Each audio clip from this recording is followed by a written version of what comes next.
Azizlar, men hozir aytmoqchi bo'lgan narsam sizlar umrlaringiz mobaynida bir marta bo'lsa ham tatib ko'rgansizlar. Gap Cheburek haqida ketyapti. Pakanada biz Quvasoydan kelganda, Do'mla boshlanganda, Farg'onadan kelganda, Sitafordan o'tganda Ixlos do'konining o'rniga hozir yangi Cheburekxona o'z ish faoliyatini boshladi.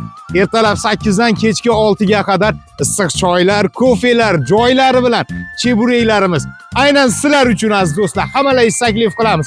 Eslatib o'tamiz, yo'lda yoqasida 5 daqiqaga to'xtaysizlar, issiqni pishirib berishadi, tatib ko'rasizlar, tavsiya qilamiz. Hozir biz birgalikda tatib ta'miga ham baho beramiz. Ketdik. Arzon sumalari ham hamyonbop, achchiqlari bilan, kofelari bilan qani ta'miga birgalikda baho beramiz.